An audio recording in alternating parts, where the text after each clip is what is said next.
Nanti keluar seorang anak muda yang diistilahkan syab antara umur ini, kemudian keluar dan sempat melihat Dajjal. Maka Dajjal pun mengatakan, menangkapnya segera dan mengatakan, saya Tuhanmu. Maka orang tersebut mengatakan, kau adalah Dajjal yang telah diceritakan oleh Nabi SAW.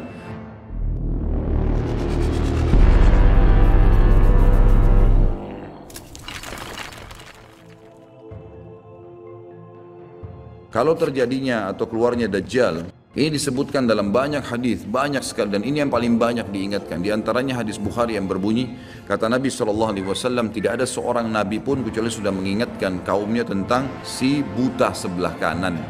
Jadi memang dia cirinya buta sebelah kanan. Dajjal memiliki ciri khas, rambutnya keriting, kemudian kulitnya mendekati hitam, ya. Jadi sawo matang, badannya kekar, kemudian dahinya lebar, dan orangnya mata kanannya rusak seperti anggur yang sudah rusak. Dan kata Nabi SAW, ingatlah dia akan mengaku sebagai Tuhan, dan ketahuilah Tuhan kalian Allah tidak buta sementara dia buta. Kemudian orang-orang pada bertanya, ya Rasulullah, bagaimana bisa orang mengikutinya? Kata Nabi SAW, pada saat itu dunia akan ditimpa kelaparan dan Dajjal memiliki bergunung-gunung makanan. Ini bahasa wahyunya begitu. Allahu alam seperti apa, yang jelas dia bergunung-gunung memiliki makanan. Dan dia akan melewati seluruh muka bumi ini, tidak ada satu tempat pun kecuali dia akan lewati, melainkan akan dilewati kecuali Madinah dan Mekah. Itu yang dia tidak bisa masukin. Dajjal akan membuat kerusakan di muka bumi 40 hari. Satu hari pertama seperti setahun, satu hari kedua seperti sebulan, satu hari ketiganya seperti sepekan, dan sisa harinya seperti hari-hari kalian. Berarti setahun, 2 bulan, 2 pekan. Dan ini kemungkinan kata sebagian ulama, dia akan menggunakan teknologi yang ada sekarang. Karena Nabi SAW mengatakan akan keluar Dajjal dari wilayah Yahudiyah di Khurasan. Wilayah Yahudiyah ini subhanallah, sekarang di Iran ada satu perkampungan namanya Yahudiyah, diberikan nama itu. Dan mayoritas penduduknya orang Yahudi. Kata Nabi SAW, Dajjal akan keluar dari wilayah Yahudiyah di Khurasan. Khurasan itu Iran. Dan sekarang ini sudah ada, semua ini ada. Tidak mungkin salah sabda Nabi SAW. Dikatakan akan keluar dan diikuti dengan 70.000 orang Yahudi. Dan sebagian ulama hadis mengatakan pada saat itu teknologi sangat canggih, seperti sekarang, lebih canggih lagi. Sehingga Dajjal mengelilingi muka bumi ini dengan 1 tahun, 2 bulan, 2 pekan itu sudah kelilingi seluruh dunia. Dan setiap kali kata Nabi SAW dia memasuki sebuah wilayah dan orang-orang beriman padanya, maka wilayah itu akan subur, turun hujan dari langit, perekonomian mereka, ya, perkebunan, peternakan, semua akan subur. Dan setiap wilayah yang ditinggalkan oleh Dajjal tidak mau beriman, maka akan susah, hujan tidak turun dari langit, hasil mereka mengurang dan seterusnya. Jadi memang ini sabda Nabi SAW, disuruh kita menghindar, bukan melawannya. Dajjal akan terus membuat kerusakan di muka bumi dan banyak sekali pengikut-pengikutnya. Kata sebagian ulama hadis, beritanya akan merambat sangat cepat dan banyak pengikutnya karena menggunakan media. Kemungkinan menggunakan media kayak kita sekarang merambat luar biasa, mudah ditangkap informasinya. Dajjal akan dikenal oleh orang-orang. Jadi orang-orang akan banyak yang tidak beriman sama Allah, yang munafik, semuanya ikut. Termasuk ada yang mengaku Islam tapi munafikin menjadi pengikutnya Dajjal. Kemudian Dajjal akan keliling terus di muka bumi sampai dia tiba di Madinah, yang diceritakan kota Madinah. Dan dia tidak bisa memasuki kota Madinah karena di setiap pintu gerbangnya ada malaikat yang menghenduskan pedang. Ada 2 malaikat yang menghenduskan pedang dan menghadangnya.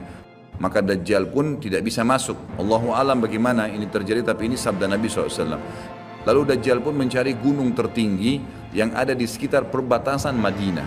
Sebagian ulama yang pernah saya tangkap bahasa mereka mengatakan, batas Madinah yang paling mudah dijangkau dan masuk adalah Wadi Aqiq. Wadi Aqiq sebuah lembah. Jadi di situ dianggap kalau sudah keluar dari situ berarti sudah keluar dari wilayah haram itu sendiri. Allahu alam, ini ijtihad tentunya. Tapi yang jelas Dajjal akan naik ke atas sebuah gunung, kemudian dia berkata kepada para pengikutnya, apakah kalian melihat istana putih itu? Maka mereka semua melihat ke arah Masjid Nabawi. Lalu mereka mengatakan, iya. Kata Dajjal, itulah istananya Muhammad yang aku tidak bisa jangkau. Dan subhanallah, sekarang Masjid Nabawi warnanya seperti istana putih. Ringkas cerita, Dajjal pun akhirnya sebelum pergi, dia sempat menyentakkan kakinya, kata Nabi SAW, sehingga membuat terjadilah gempa di Madinah dan membuat seluruh orang munafik di Madinah keluar jadi pengikutnya. Hanya tertinggal di sana orang-orang yang beriman. Lalu keluarlah sebelum Dajjal pergi, keluarlah satu anak muda yang kata Nabi SAW orang terbaik pada saat itu. Orang terbaik pada saat, orang yang paling luar biasa imannya. Masih muda di sini ulama mengatakan istilah syab dalam bahasa Arab bisa dari mulai balik 12 tahun sampai 40 tahun. Nanti keluar seorang anak muda yang distilahkan syab antara umur ini, kemudian keluar dan sempat melihat Dajjal. Maka Dajjal pun mengatakan menangkapnya segera dan mengatakan, saya Tuhanmu. Maka orang tersebut mengatakan, kau adalah Dajjal yang telah diceritakan oleh Nabi SAW. Karena dalam hadis yang lain dikatakan setiap orang mukmin bisa melihat di dahinya tulisan kafara yang berarti kufur. Dia bisa membaca bahasa Arab atau tidak, tapi dia akan bisa membaca dengan hikmah Allah. Matanya orang mukmin bisa melihat itu sehingga dia tahu ini adalah Dajjal. Kemudian Dajjal pun mengambil gergaji dan membelah dua dari kepala sampai kemaluannya, sehingga anak muda itu terbelah dua dan Dajjal melewati tengah-tengahnya dan seluruh pengikutnya bersorak-sorak. Lalu Dajjal berkata, bangkitlah. Bangkit kembali bersatu. Lalu kata Dajjal, apa kau sudah yakin saya Tuhanmu? Maka anak muda itu mengatakan, justru saya tambah yakin kau adalah Dajjal. Setelah itu dia berusaha membunuh tapi dia tidak mampu lagi. Allah sudah selamatkan. Maka Dajjal pun meninggalkan lokasi tersebut. Lalu puncaknya Dajjal menuju ke Palestina dan dia akan bermarkas di sebuah tempat namanya Babulut. Babulut dalam hadis.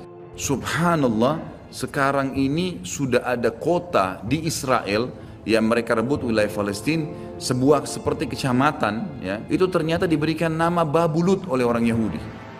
Dan ini disebutkan dalam hadis dengan lafaz itu Babulut, ya, Bablut. Ini subhanallah saya lihat cuplikannya Babulut, gitu. Ini luar biasa ini, seperti sabda Nabi SAW. Dan sekarang mereka lagi fokus membangun, menjadikan wilayah itu wilayah yang paling mewah di Israel. Subhanallah, gitu kan.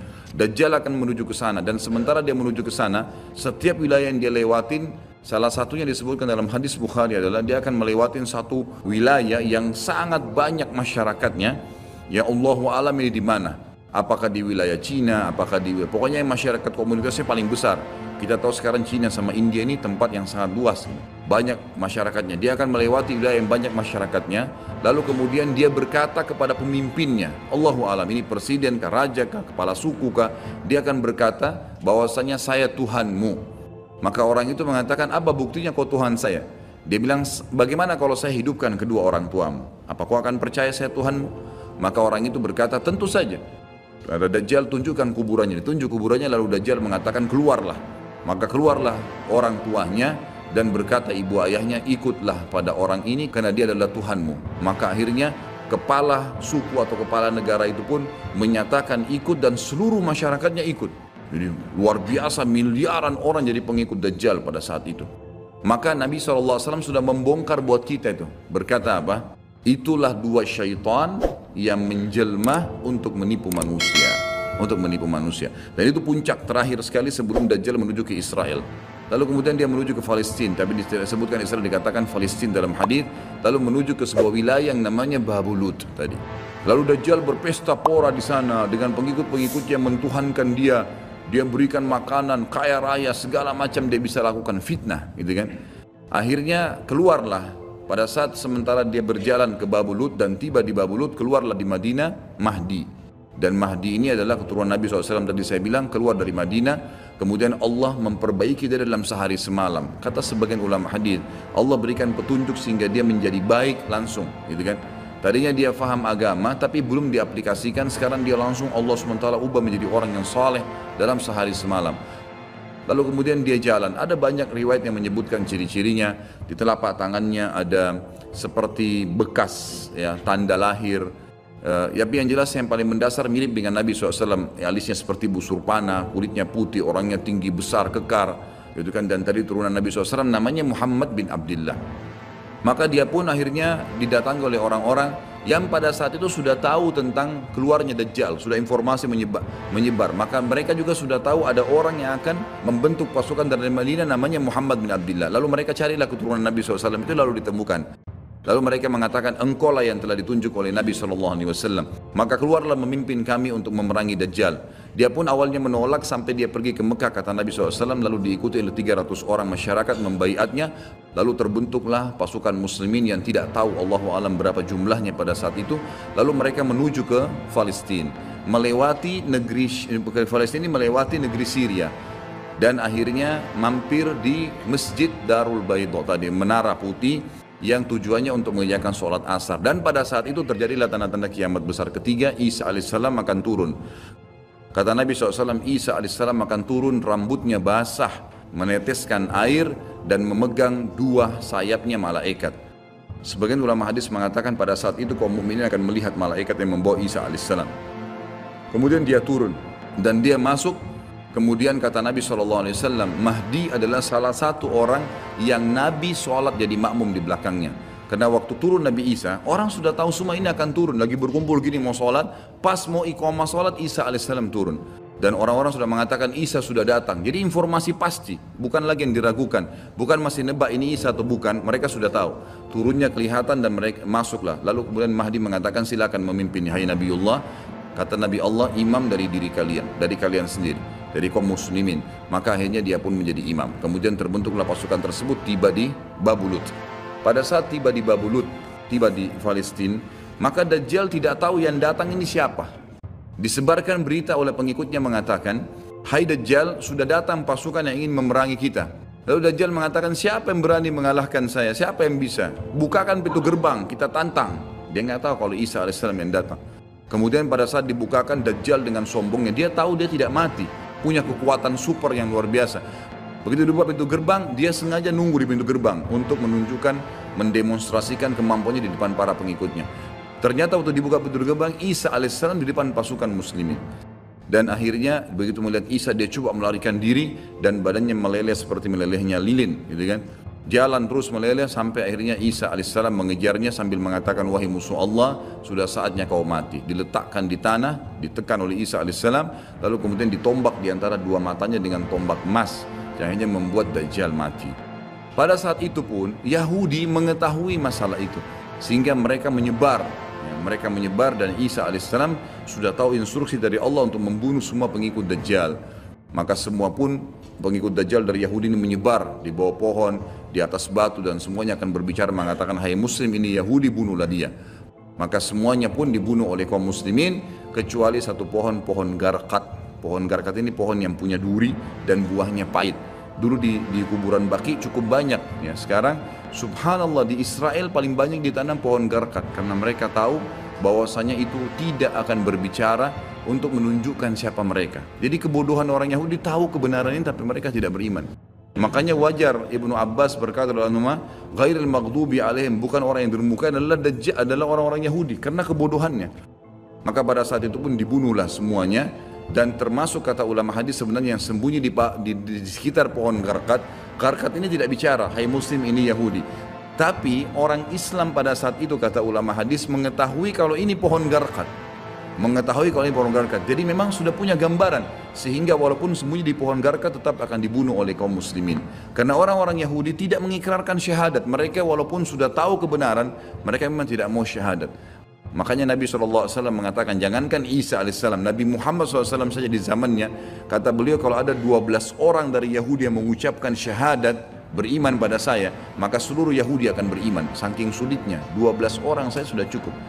Maka pada saat itu selesailah urusan orang-orang Yahudi ini dan Isa alaihissalam akan memimpin di muka bumi selama, ada riwayat mengatakan 7 tahun, ada yang mengatakan 40 tahun. Membuat keadilan dan Isa akan membunuh semua babi, menghancurkan semua salib, dan tidak ada rumah satupun kata Nabi SAW di muka bumi kecuali akan masuk ke dalam Islam, baik dalam keadaan mulia ataupun menolak, terhina. Jadi sudah tidak ada, seluruh muka bumi ini akan jadi Islam pada saat itu.